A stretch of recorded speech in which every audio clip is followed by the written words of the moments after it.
Hi friends, ఈరోజు ఈ వీడియోలో మన ఆంధ్రప్రదేశ్ రాష్ట్ర వ్యాప్తంగా రేషన్ కార్డు ఉన్న ప్రతి కుటుంబానికి ఏపీ ప్రభుత్వం మరో కీలక అప్డేట్ తీసుకొచ్చింది. మార్చి నెల రేషన్ పంపిణీకి సంబంధించి అదిరిపే శుభవార్త వచ్చింది. ఈసారి బియ్యంతో పాటు 4 రకాల సరుకులు అలాగే బియ్యానికి బదులుగా డబ్బుల విషయం మీద కూడా అప్డేట్ రావడం జరిగింది. సో దానికి సంబంధించిన పూర్తి ఇన్ఫర్మేషన్ ఈ వీడియోలో తెలుసుకుందాం. అండ్ వీడియో మీద నచ్చితే లైక్ చేసి షేర్ చేసి సబ్స్క్రైబ్ చేసుకోండి ఫ్రెండ్స్. సో ఏమాత్రం లేట్ చేయకుండా వీడియోకి వెళ్ళిపోద్దాం. సో మార్చి నెల రేషన్ పంపిణీకి సంబంధించి మార్చి 1వ తేదీ నుండి 15వ తేదీ వరకు రేషన్ పంపిణీ జరుగుతుంది. గత ఫిబ్రవరి నెలలో రేషన్ బియ్యం, చక్కెర, గోధుమ పిండి పంపిణీ చేసిన సంగతి తెలిసింది. ఇప్పుడు ఈ మార్చి నెలలో కొన్ని మార్పులతో రేషన్ అందించనున్నట్లు ప్రభుత్వం ప్రకటించింది. ఈసారి రేషన్ బియ్యంతో పాటు చక్కెర, కందిపప్పు, గోధుమ పిండి అలాగే బియ్యానికి బదులుగా రాగులు లేదా జొన్నలు ఇవ్వనున్నట్లు తెలిపింది. బియ్యానికి బదులుగా రాగులు లేదా జొన్నలు ఉచితంగా ఇవ్వవచ్చు. మిగతా సరుకులు మార్కెట్ ధర కంటే తక్కువ ధరకు రేషన్ దుకాణాల ద్వారా అందించే అవకాశం ఉంది. అంతేకాకుండా రేషన్ బియ్యానికి బదులుగా డబ్బులు ఇచ్చే విధానంపై కూడా కేంద్రం, రాష్ట్ర ప్రభుత్వాలు ఆలోచిస్తున్నాయి.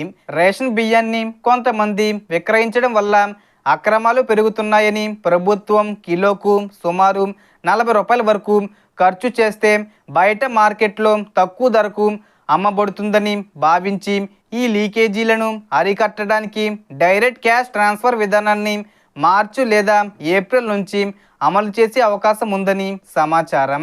కానీ ఎంత అమౌంట్ ఇస్తారనేది, అంటే బియ్యానికి ఎన్ని కేజీలకు ఎంత అనేది ఇంకా క్లారిటీ రాలేదు.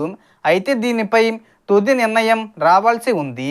మరో ముఖ్య విషయం ఏమిటంటే ప్రతి రేషన్ కార్డుదారుడు ప్రతి నెల రేషన్ తీసుకోవడం అవసరం. లేకపోతే కార్డు ఇనాక్టివ్ అయ్యే ప్రమాదం ఉందని ప్రభుత్వం హెచ్చరించింది. అలాగే రేషన్ కార్డుకు ఈకేవీసీ తప్పనిసరిగా పూర్తి చేయాలి. ఈకేవీసీ మీ సమీప రేషన్ దుకాణం లేదా గ్రామవార్డు సచివాలయంలో పూర్తి చేసుకోవచ్చు. ఈ ప్రక్రియ పూర్తి చేసిన వారికే అన్ని పథకాల లబ్ధి అందుతుంది. రేషన్ కార్డు యాక్టివ్గా ఉంటేనే రాష్ట్ర ప్రభుత్వం పథకాలకు దరఖాస్తు చేసుకునే అవకాశం ఉంటుంది. ఇక మార్చి నెలలో ప్రభుత్వం 2 పథకాలపై కూడా చర్యలు తీసుకోనుంది. కొత్త పెన్షన్ల కోసం దరఖాస్తులు స్వీకరించి అర్హులైన వారికి నెలకు 4,000 రూపాయలు, 6,000 రూపాయలు లేదా 15,000 రూపాయల వరకు పెన్షన్లు అందించే ప్రక్రియను ప్రారంభించనుంది. అలాగే మహిళల కోసం మరో పథకం ద్వారా ప్రతి నెల 1,500 రూపాయల చొప్పున ఆర్థిక సహాయం అందించే కార్యక్రమాన్ని కూడా చేపట్టే అవకాశం ఉంది. సో మొత్తం ఇన్ఫర్మేషన్ ఫ్రెండ్స్, మీకు ఈ వీడియో నచ్చితే లైక్ చేయండి, షేర్ చేయండి అండ్ సబ్స్క్రైబ్ చేసుకోండి. Thanks for watching.